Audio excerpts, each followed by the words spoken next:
2 करोड़ की घड़ी normal guest को मिली है, ए ग्रेडर्स को 5 करोड़ वाली घड़ी मिली है। चले इनके एंगेजमेंट पे चले जाते हैं। पक्षपात कैसे होता है? आपके पावर पे बेसिस पे बुलाया सबको गया था, एंगेजमेंट पे चले जाते हैं। अब भाई आपको याद नहीं आया होगा क्योंकि 15 बार हो चुकी है, बट बहुत सारी हो गई हैं, बट चले जाते हैं 15 बार वाले। वहां पर एंगेजमेंट जब हो रही है तब आपने एक चीज नोटिस करी है, बड़े बड़े भीड़ू से लेके सारे लोगों को एक बस में बिठा के, जैसे पिकनिक में जा रहे हैं उसमें बिठाया गया। केवल 2 या 3 एक्टर थे जिनको या तो बेंटली भेजी गई थी, रोल्स भेजी गई थी, ये भेजे गए थे, क्योंकि एकदम बचपन के और बेटे के चड्डी बड्डी हैं। नाम भी बता दो उनके, नाम लोग गेस करेंगे वो 3 कौन थे। तो आप देखो ये जो माया वाली साइड है वो पूरी अलग ही चल रही है।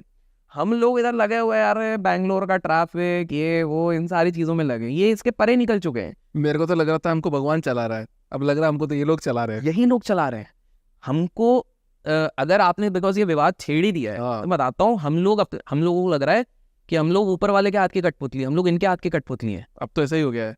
पहले ऐसा अध्यात्म में कहा जाता है दक्ष जो थे सबसे बड़े महाराज, आज ये दक्ष लग रहे हैं मेरे को। बिल्कुल, ये दक्ष की शादी हो रही है, सारे भगवान आ रहे हैं, सारे पुजारी जी आ रहे हैं, सब लोग आ रहे हैं, हम लोग देख रहे हैं। और इस शादी ने तो मेरे को डाउट में डाला है, पता है क्या, कि मेरे को लग रहा है जो दूसरा बेटा और बेटी है वो अडॉप्टेड है, इतने खर्चे तो उधर तो हुई, सारा माहौल तो इधर ही बना है। उन दोनों ने क्या गलत कर दिया? 500 करोड़ में निपटा दिया, 100 करोड़ में निपटा दिया। सोचा होगा लास्ट शादी कर देते हो सकता है, तो सबसे लास्ट शादी है, सबसे पहली शादी हो सकता है। अब ऑडियंस जाने भाई क्या है, बट गलत है यार। बच्चों को भी लगता होगा ना यार कि यार हमारे शक्ल तो दिख ही रही थी वहाँ पे, थोड़ा उतरा सी शक्ल, थोड़ा तो था।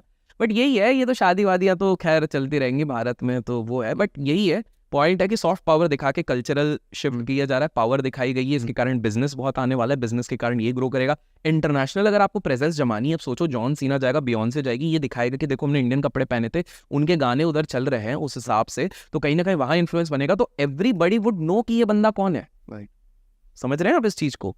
तो everything and anything in today's world is either PR और मार्केटिंग। घूम फिर के हर चीज वही हो रही है, ये ग्लोबल मार्केटिंग हो गई है।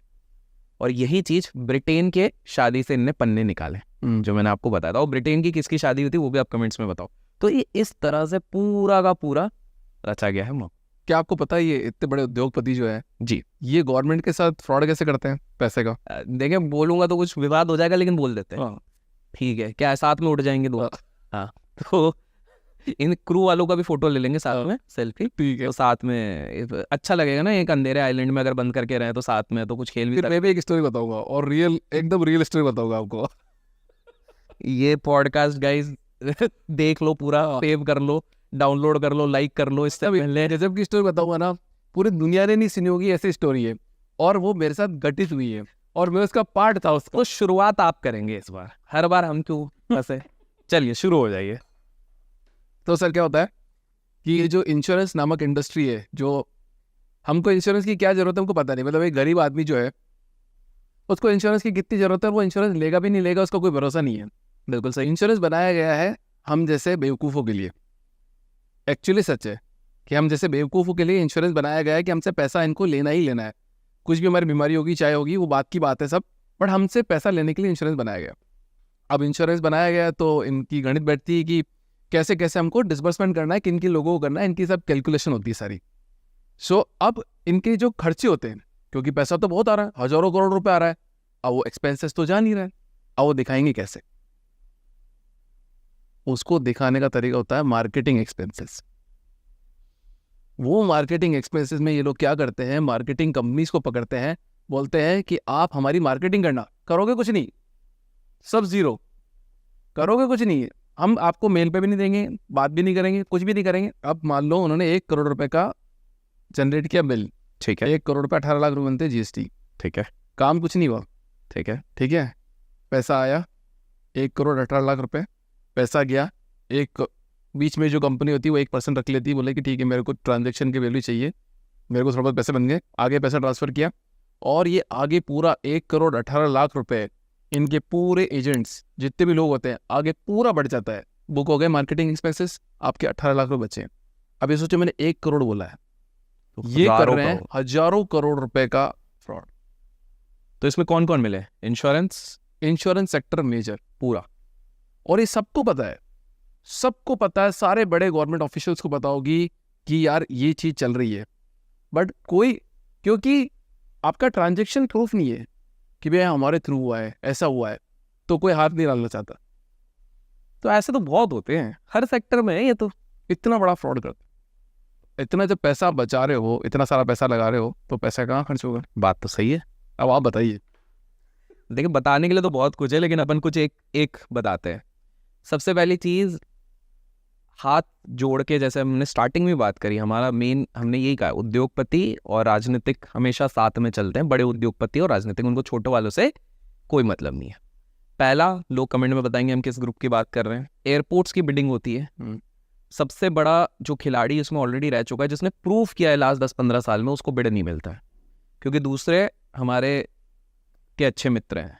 ठीक है, 6 में से 5 बिडिंग इन्हीं को दे दी जाती है, भले ही पैसा इनका कम लगा है तो भी इनको मिल जाती है। इनका लाउंज भी बहुत बढ़िया है बाय द वे, मुंबई वाला लाउंज अगर आप जाएंगे, जिसकी मैं बात कर रहा हूँ, बहुत बढ़िया है, मेरे को मज़ा आता है उसमें। तो सारी बिडिंग उधर चले जाती है। हमारे देश की अर्थव्यवस्था को जितने भी कैपिटल इंटेंसिव इंडस्ट्रीज चलाएंगे, वो केवल 2 उद्योगपति के नाम पे है। Petrol, petrochemical, airlines, cargos, power, green energy, सिर्फ 2 उद्योगपति में बांट दिया गया है। हाँ, बाकी सारी चीजें नीचे देखी जाएंगी। तो अभी जो नए उद्योगपति बने हैं, एक रजत शर्मा जी के साथ भी एक शो आया था बहुत गजब का, जिसमें बोला गया कि भगवान से तो सबको ही मांगते हैं, शायद आपको तो मैं भगवान शायद इन्हीं छप्पर फाड़ उद्योगपति के की देता बात है। कर रहा हूँ। तो वही मैं बता रहा हूँ कि ये सारी चीजें बांटी गई है। मैं ये नहीं कह रहा हूँ कि अर्थव्यवस्था पे हेल्प नहीं कर रहे, बिल्कुल कर रहे हैं। अगर आप दोनों को मिला दो, करीब करीब 7-8% GDP का अगर कोई 2 ग्रुप्स पूरी तरीके से कंट्रीब्यूट कर रहे हैं, तो अच्छी बात होती है, बड़ी बात होती है। लेकिन एट द एंड जो रिच एंड पुअर है ना हमारे देश में, rich is getting richer, poor is getting poorer, ये वेल्थ की डिस्पैरिटी है, जो डिफरेंस है वो बढ़ता जा रहा है इस चक्कर में। टैक्सेस की बात कर लें, एक तरफ हमें कहा जाता है कि भैया इन्वेस्टमेंट बढ़ाना है आम निवेशकों से। 3% का 3 से 4% लोग आज पार्टिसिपेट करते हैं शेयर बाजार में, डायरेक्ट या इनडायरेक्ट तरीके से। कोई म्यूचुअल फंड के थ्रू करता है, कोई किसी दूसरे तरीके से करता है। आज जब हम इस पर्टिकुलर वीडियो को रिकॉर्ड कर रहे हैं, कल ही के दिन बजट आया, क्या किया गया? चलो आप ट्रेडिंग रोकना चाहते हो, ट्रेडिंग पे आपने टैक्स बढ़ा दिया, STT बढ़ा दिया, आपने लॉन्ग टर्म कैपिटल गेन्स पे बढ़ा दिया। ये क्या दिखा रहा है? बैठे बैठे आपके पास आने वाले हैं करीब करीब 25,000 करोड़। बट एक तरफ आप कह रहे हैं कि आपको निवेश बढ़ाना है, आम नागरिकों से निवेश बढ़वाना है, लोगों से निवेश बढ़वाना है, और वहां पर आप ये चीज कर रहे हैं। सेम कहा जाता है कि मार्केट में स्पेकुलेशन बहुत हो रहा है, जुआ खेला जा रहा है बाजार में, फ्यूचर एंड ऑप्शन के थ्रू जुआ खेला जा रहा है। सही बात है, मैं भी कह रहा हूँ, लोग नुकसान कर रहे हैं, उधार में पैसा। आप आज के समय पे आप बैंगलोर की सड़कों पे चले जाओ, मुंबई, दिल्ली, कई छोटे गांव के सड़कों पे भी चले जाओ, हर दूसरा बंदा, अरे मैंने तो इधर पैसा लगाया, मैंने तो इधर से ऐसा पैसा कमाया, वो कमाया, मैं फ्यूचर कर रहा हूँ, मैं ऑप्शन कर रहा हूँ। ठीक है, लोग बर्बाद हो रहे हैं, नुकसान कर रहे हैं, लेकिन उसके लिए रोकने के लिए आप क्या कर रहे हो? रोकने के लिए, कम करने के बजाय आप बोल रहे हो हर दिन अब से ये ट्रेडिंग होगी, हर दिन एक्सपायरी ट्रेडिंग होगी। तो ये आप कैसे रोक रहे हो? ये मुझे समझ में नहीं आ रहा। फायदा किसका हो रहा है? ब्रोकिंग हाउसेस का। ब्रोकिंग हाउस रोज ब्रोकरेज कमाएगा, ब्रोकरिंग हाउस किसको पैसा देगा? इन्हीं लोगों को देने वाला है।